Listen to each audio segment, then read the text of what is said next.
Have you ever thought what historical characters may have been tattooed? Did you know there were people that weren't tattoo artists that actually made a living off of being tattooed? You might be thinking, how could someone do that? Well, today we're going to focus on the people from the 1700s forward that were well known, did it for the fashion statement, and also the individuality of it.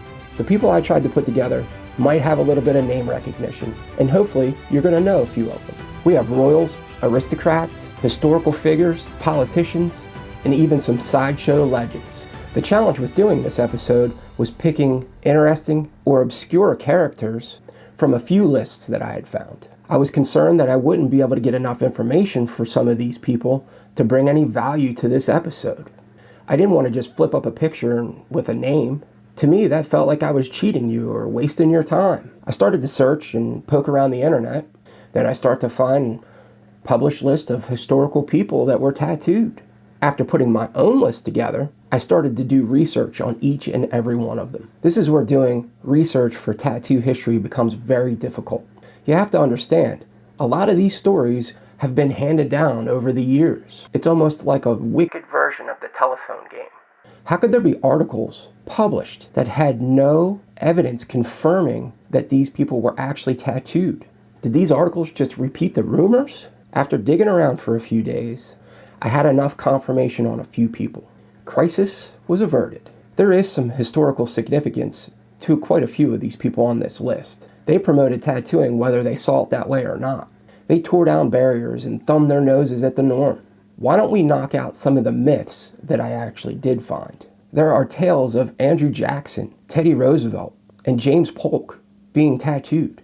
Andrew Jackson supposedly had a tomahawk on the inside of his thigh. James Polk supposedly had a tattoo of the Chinese emblem for eager. And Teddy Roosevelt, they said, had a family crest tattooed on his chest. These are 3 United States presidents rumored to be tattooed. And unfortunately, after doing a lot of cross-referencing, these are just rumors and speculation. No actual evidence saying that they had tattoos. Yet, they were on multiple lists that I had found.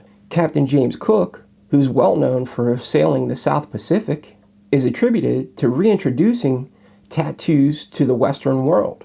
Later, it was proven by scholars that a long history of European tattooing predated any of Cook's voyages. The most notable was ancient Greeks and pilgrims visiting the Holy Land. They've been getting tattoos since way back to when Moses wore short pants. It is said that Cook did spread tattooing to British society due to his popularity. There is no documentation saying that Cook had tattoos himself. I included him because the myth is widely known, even though the facts might not be as accurate as originally told. Enough with the myths and legends. Let's talk about people that were actually tattooed. The first guy I have on my list is R.H. Macy. You know, the guy that created Macy's department store? Yeah, that guy. When he was around 15 years old, he was sailing on the whaling ship, the Emily Morgan. And at that time, he had a red star either tattooed on his forearm or his hand. He was confirmed to be tattooed. The details of the placement are just a little bit fuzzy. Now this next one, I honestly did not know about. And when I found out about it, I was really stoked. It's just one of those things that has slipped through the cracks and I never even heard about it. While I might not like the guy or his politics at the time, he is a notable historical figure, and that person is James Wilkes Booth, the actor and Confederate sympathizer who was widely known for the assassination of Abraham Lincoln. It's been said that in his younger years, he actually hand-poked JWB on the back of his hand with India ink. Now, the tattoo played a crucial role in tying Booth to the crime, as witnesses testified to seeing the tattoo on his hand during the assassination. Pretty interesting considering I've never even heard about this my entire life. There are rulers and emperors and other people that have apparently been tattooed, and this one's proven. Tsar Nicholas II. He was the last emperor to rule Russia, and he had a dragon tattoo on his right forearm.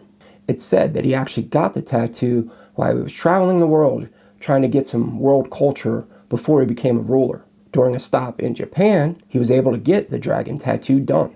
And he is widely known for rolling up his sleeves during photo shoots to make sure everybody got a good peek at his tattoo. He knew it was frowned upon by the upper class society, and he didn't care. He was proud of his ink. That's my kind of dude right there. Screw you, you rich snobby pricks. I'm the emperor. Here's my ink. Now, Thomas Edison may have more to do with tattooing than you think. We've all heard the stories how O'Reilly altered the patent for the electric pen that Edison did, making the original U.S. patent for the tattoo machine. But in recent history, historians are actually starting to dig through archives, and they're starting to see that O'Reilly may have gotten the first patent, but they're finding proof that electric tattoos actually started to show up around the 1880s. Now, this is significant considering that O'Reilly didn't submit his patent until 1891. These early tattoos that they started to find may have been done with an alteration to an electric magnetic dental plunger that William Bonwell created years earlier. The point of this is Edison did have a tattoo of what is called a quincunx. Forgive me for not pronouncing that properly. I did the best I could, which basically looks like the 5 side on a die. There is no documentation on how he got the tattoo, but there's theories that Edison may have tried the electric pen on himself once or twice.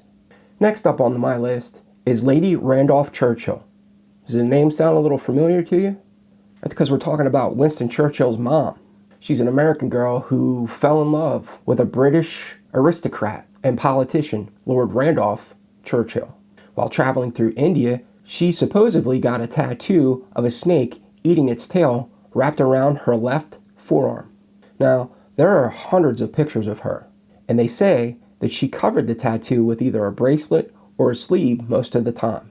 Now, I have a few pictures here that are taken from different times, different angles. You decide if she really has a tattoo or not. By the way, it's also said on many lists that Winston Churchill was also tattooed with an anchor on his arm. Considering he was in the army and not a sailor, the story kind of doesn't really work. Despite many pictures of him in a swimsuit or arms bare, decades after it was supposedly tattooed, no one can see a trace of a tattoo on any of his arms. I guess we're just going to chalk that up to another fictional tale of tattoos.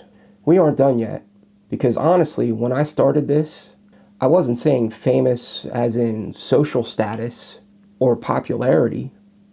I started this with the thought of doing famous sideshow type people covered from the neck down. So let's keep this rolling. And the first of my sideshow / circus legends is Maud Wagner. She was actually somebody that I came across earlier doing research on another topic, which snowballed this whole episode to where we are today. Maud was a circus performer from Kansas. She specialized as a contortionist and as an aerialist. Maud eventually meets up with Gus Wagner, who was a tattoo artist that also traveled with circuses and sideshows. They wind up meeting, making a deal. Seemed a little sketchy to me, but apparently she would go out on a date with him if he would teach her how to tattoo. Maud winds up becoming an apprentice under Gus Wagner. She eventually learns how to do hand-poke tattoos herself. She went on to become known as the first female tattoo artist in the United States. Gus has been said to have done most of her tattoo work, but there's also stories that she actually tattooed herself as well. Next up is Nora Hildebrandt. She's considered to be America's first professional tattooed lady. Her father, Martin Hildebrandt, is considered by many to be America's first professional tattoo artist. In 1882, she became a tattooed lady, having over 365 tattoos that covered her from the neck down. She spent most of her time working for Barnum and Bailey's circus during the 1890s. Nora wound up actually creating this crazy backstory, which is kind of par for the course for a lot of these sideshow people back in the day. Her backstory was that her and her father were actually captured by Native Americans out in the Wild Wild West. While she was under captivity, she was forcibly tattooed every day for a full year while being strapped to a tree. Like I said, times were crazy back then, and a lot of these sideshow people had crazy stories to go along with the sale of whatever product they were selling. Her product just happened to be her body covered in tattoos. There's no way you could pull this story off today.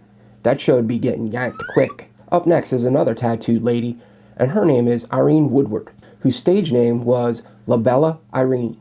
And at the time, she was called the original tattooed lady. Born Ida Lavina Lisk in Philadelphia, PA, to a shoemaker. That's right, I got a local gal on here. She was one of the first American females who decided to get completely tattooed, step on stage, and make a living out of her art. Now, Irene also had a crazy backstory for her shows that she would do at the time. You see, she would pass out these booklets that would spin this crazy tale about how her and her father, who tattooed her, would pass the time away while they were in this lonely cabin out west. She loved getting tattooed and talked her father into covering her whole body in tattoos. And then her father passed away in an Indian raid in 1879. And the hostile natives were fascinated so much by her tattoos that they actually let her and her brother go, basically leaving captivity unharmed. All made up, just to sell tickets to the show.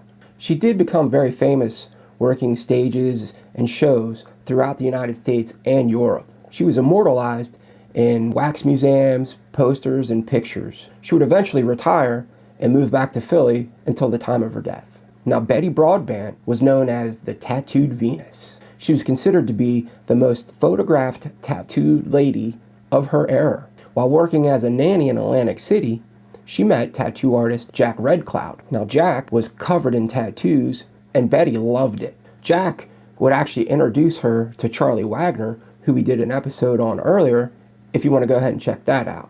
Betty would eventually get tattooed by Wagner, Joe Van Hart, Red Gibbons, and Tony Reingear. Altogether, Betty would have 565 tattoos on her full-body suit. Betty, like Nora Hildebrandt, would also travel with the Ringling Brothers and Barnum and Bailey Circus. Between traveling with the circus and the other shows, she would spend her time as a tattoo artist, where she tattooed all over the United States and Canada.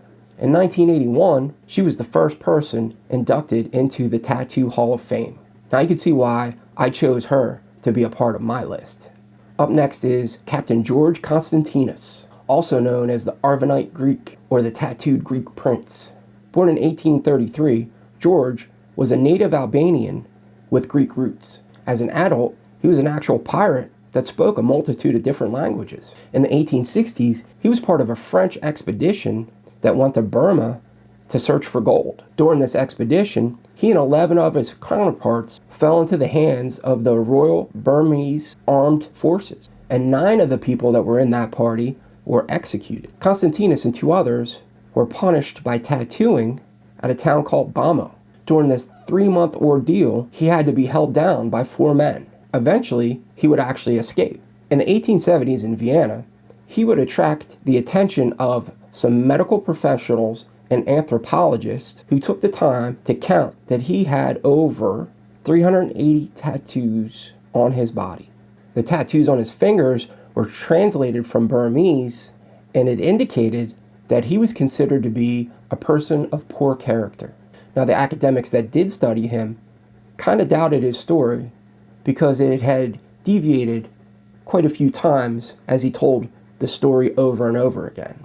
They did believe his tattoos were authentic examples of Burmese tattooing, though. So you decide if the story's true or not. In 1876, he was under contract by P.T. Barnum and was being paid $100 a day. During those days, that was some fantastic money. He toured with P.T. Barnum's new Greatest Show on Earth from 1876 to 1877. The next one on my list is probably one of the most well-known sideshow attractions of all time, and that is the Great Omi, sometimes referred to as the Zebra Man. He was born Horace Riddler in South London to a wealthy family. By his own account, he actually led a pretty privileged life. But just like some of the others that we've already covered, there's been numerous stories about his life, while some true, some are not. The story told most by the Great Omi himself is that he went into the army and became a commissioned officer. Shortly after his commission, his father passes away and he inherits a substantial inheritance. Now, he has this money and he blows it on gambling, partying, and some pretty bad investments from what I understand. After he blows through his inheritance, he has very little prospects So he decides to become part of the sideshow at the auditorium. So what he does is he gets a couple small tattoos and then starts to work at some of the smaller sideshows. Between 1927 and 1934, he begins to start work on his full body by a tattoo artist named George Burchett. Now, George Burchett is considered to be a legend in the tattooing world. Burchett said he spent about 150 hours tattooing the Great Omi. The Great Omi stated that he paid around $10,000, and George Burchett is saying that it was somewhere around $3,000, and to be honest, he never even got paid for it. Now, the Great Omi went on to be an act at the New York World's Fair in 1939, and eventually touring with the Ringling Brothers Circus in 1940. I plan on doing a full episode on the Great Omi in the near future, so if you like the stories that you're hearing today, please make sure you hit that like and subscribe button so you get notifications when we post our new videos. Thanks to you all that have already subscribed to the channel. It's greatly appreciated and it helps us out. You know, maybe you knew some of these people on this list and maybe you didn't. Hopefully I'm introducing you to someone new from the tattoo culture that you didn't even know about. If I've left somebody off the list that you feel like I should have included, please make sure you put a comment down below and let us know. I've said it before and I'll say it again. I'm not an expert. I'm just a guy that loves tattoos and the culture that surrounds it. Thanks for watching, tattoo enthusiast, and if you like this video, make sure you click on this link here to watch the next.